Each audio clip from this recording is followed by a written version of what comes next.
मैं मनीष शर्मा, राजस्थान जीके भाई Manish sir YouTube channel के ऊपर आपका स्वागत है।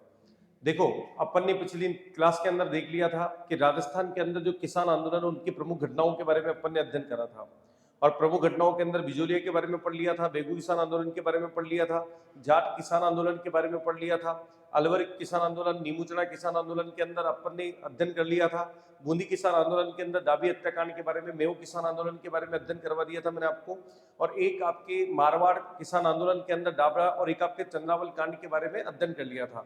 तो प्रमुख डेट्स के बारे में अपन बताने के बाद आज का जो अपना टॉपिक रहेगा राजस्थान के अंदर आपके जनजातीय आंदोलन।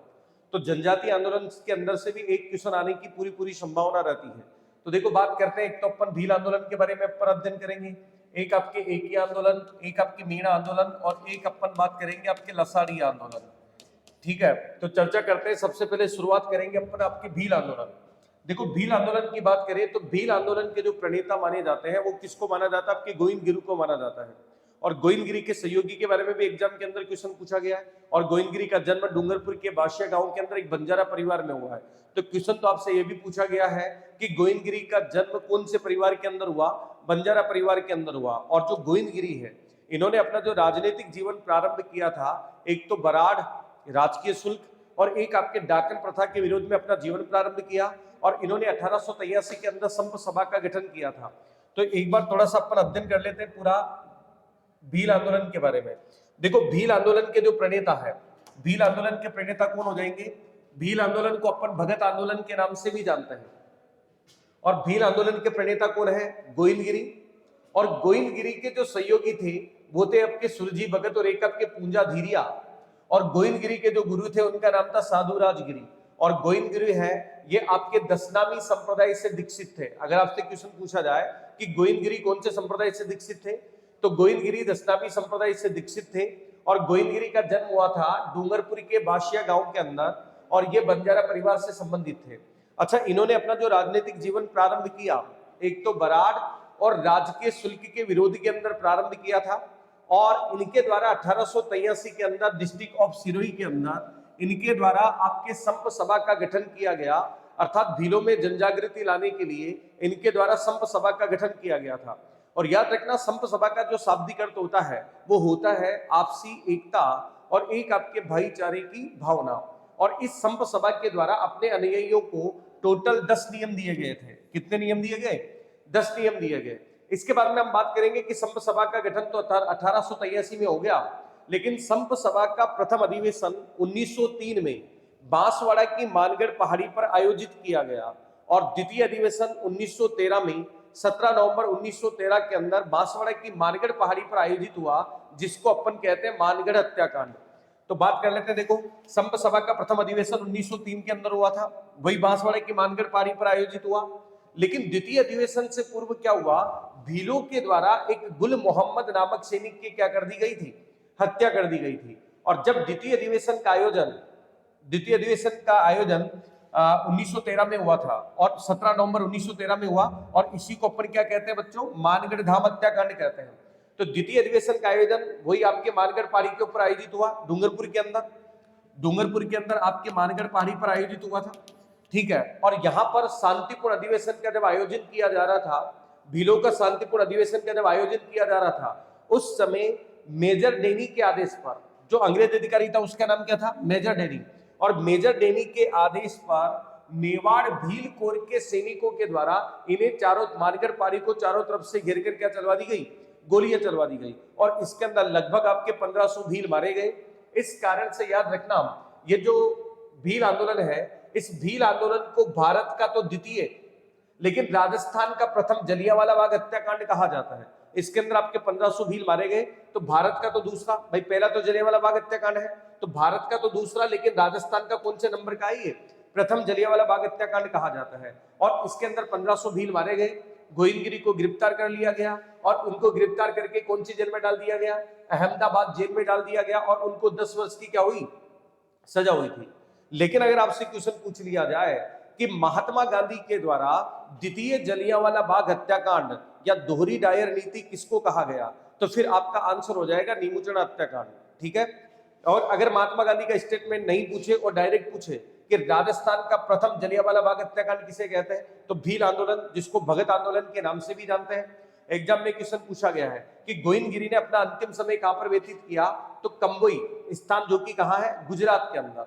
उसके अलावा ये क्वेश्चन भी आजकल पूछे जा रहे हैं कि आपके गोविंदगिरी के द्वारा भगत पंथ की स्थापना की गई 1911 में, कहां पर की गई, तो डूंगरपुर के बेडसा गांव के अंदर की गई थी। और क्वेश्चन ये भी पूछा गया है कि गोविंदगिरी किससे प्रभावित थे, मतलब कौन से समाज से प्रभावित थे या कौन से संत से प्रभावित थे, तो याद रखना गोविंदगिरी आपके स्वामी दयानंद सरस्वती अर्थात आर्य समाज से क्या थे, प्रभावित थे। और जब आपके स्वामी दयानंद सरस्वती उदयपुर के अंदर आगमन हुआ तो गोविंदगिरी भी उनसे मिलने के लिए गए थे। और 17 नवंबर 2012 को मुख्यमंत्री अशोक गहलोत के द्वारा मानगढ़ पहाड़ी को मानगढ़ धाम भी घोषित किया गया। तो ये मात्र आपके 2 मिनट के अंदर अपन ने पढ़ लिया भील आंदोलन। अच्छा, भील आंदोलन के बाद में अपन अध्ययन करने वाले हैं आपके एकी आंदोलन। और एकी आंदोलन को ही क्या कहा जाता है, भोमट आंदोलन कहा जाता है। और एकी आंदोलन और भोमट आंदोलन ये 1921-22 के अंदर चला था। और सबसे बड़ी बात है, एकी आंदोलन के पढ़ने से पहले आपका क्वेश्चन ये भी आ जाता है कि आदिवासियों के अधिकारों के लिए प्रथम राजनीतिक संघर्ष करने वाला आंदोलन कौन सा है, अर्थात आदिवासियों के अधिकारों का राजनीतिक संघर्ष का जो पहला आंदोलन माना गया वो आपका कौन सा है, एकी आंदोलन है। और इस एकी आंदोलन का एक नारा भी था कि ना हाकिम ना हुक्म। अब बात आती है कि इस एकी आंदोलन के प्रणेता कौन थे, मोतीलाल तेजावत जी। और मोतीलाल तेजावत जी का जो जन्म हुआ है वो आपका कहां पर हुआ, उदयपुर के कोलियारी गांव के अंदर। मोतीलाल तेजावत जी इसके प्रणेता है।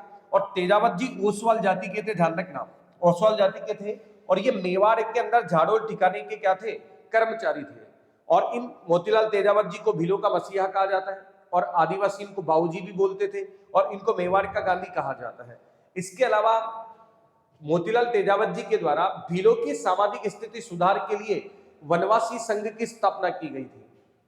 अब बात करेंगे अपन एकी आंदोलन कब प्रारंभ हुआ, कहां से प्रारंभ हुआ, तो एकी आंदोलन की शुरुआत 1921 के अंदर हुई थी। और एकी आंदोलन की शुरुआत कहां से हुई, वही चित्तौड़ के मातृकुंडिया नामक स्थान से हुई है। और यहीं पर मोतीलाल तेजावत जी के द्वारा भीलों में जनजागृति लाने के लिए 21 सूत्री मांग पत्र तैयार किया गया। और उसी 21 सूत्री मांग पत्र को क्या कहा गया, मेवाड़ पुकार की संज्ञा दी गई। तो जो बच्चे क्लास के अंदर लाइव है तो आप ये भी बता सकते हो, देखो कि एकी आंदोलन का जो प्रारंभ है 1921 के अंदर प्रारंभ हुआ, चित्तौड़ के मातृकुंडिया नामक स्थान से प्रारंभ हुआ है। और चित्तौड़ के मातृकुंडिया स्थान को राजस्थान का क्या कहा जाता है, हरिद्वार कहा जाता है। तो आप बता सकते हो इस आपके चित्तौड़ के मातृकुंडिया नामक स्थान से और कौन सा आंदोलन प्रारंभ हुआ था। मैंने अभी पिछली वाली क्लास के अंदर बताया था, आपको पता होना चाहिए कि जो जाट आंदोलन है वो कहां से प्रारंभ हुआ था, चित्तौड़ के मातृकुंडिया स्थान से प्रारंभ हुआ। और यहीं पर तेजावत जी के द्वारा भीलों में जागृति लाने के लिए 21 सूत्री मांग पत्र तैयार किया गया। और इस 21 सूत्री मांग पत्र को क्या कहा जाता है, मेवाड़ पुकार की संज्ञा दी गई है। और इसी 21 सूत्री मांग पत्र के संदर्भ में क्वेश्चन ये पूछा गया है कि तेजावत जी के द्वारा राजस्थान के बाहर जाकर कहां पर आंदोलन किया गया, तो फिर हमारा स्थान हो जाएगा आपका नीमड़ा, जो कि कहां है, गुजरात। और इसी नीमड़ा से बना आपका नीमड़ा कांड 7 मार्च 1922 के अंदर इस एकी आंदोलन के तहत आपका नीमड़ा कांड हुआ। और नीमड़ा राजस्थान के बाहर कहां है, गुजरात के अंदर। पूरा पढ़ते हैं इसको। देखो इस 21 सूत्री मांग पत्र के संदर्भ के अंदर मोतीलाल तेजावत जी के द्वारा गुजरात के नीमड़ा नामक स्थान पर विशाल सम्मेलन का आयोजन किया गया। और जब ये सम्मेलन शांतिपूर्ण रूप से आयोजित किया जा रहा था तो यहाँ मेजर सेटन के नेतृत्व के अंदर मेवाड़ भील कोर के सैनिकों के द्वारा गोलियां चलवा दी गई। याद रखना वहां तो था मेजर डेनी और यहाँ पर कौन है, मेजर सेटन है। तो मेजर सेटन के आदेश पर मेवाड़ भील कोर के सैनिकों के द्वारा गोलियां चलवा दी गई। यहाँ वहां पर आपके 1500 भील मारे गए और यहाँ पर लगभग कितने भील मारे गए थे, 1200 भील मारे गए। इस कारण से इसे राजस्थान का द्वितीय जलियांवाला बाग हत्याकांड कहा जाता है। और याद रखना ये कांड होने के बाद भी ये जो आपके मोतीलाल तेजावत जी हैं, इनके पैर के अंदर भी गोली लगी थी, लेकिन फिर भी मोतीलाल तेजावत जी ने भूमिगत होकर आंदोलन प्रारंभ रखा। लेकिन अंत में महात्मा गांधी के कहने पर तेजावत जी के द्वारा ईडर पुलिस के समक्ष आत्मसमर्पण कर दिया गया। फिर मेवाड़ की सर्वोच्च न्यायिक संस्था, जिसका नाम क्या था, महाइंद्र राज सभा, मेवाड़ की सर्वोच्च न्यायिक संस्था का नाम ध्यान रखना, महाइंद्र राज सभा। और इस महाइंद्र राज सभा का जो गठन है वो आपके मेवाड़ के महाराणा सज्जन सिंह के समय इस संस्था की स्थापना हुई थी। तो मेवाड़ की सर्वोच्च न्यायिक संस्था के द्वारा तेजावत जी के ऊपर मुकदमा चलाया गया और तेजावत जी को लगभग आपके 7 साल की सजा हुई थी।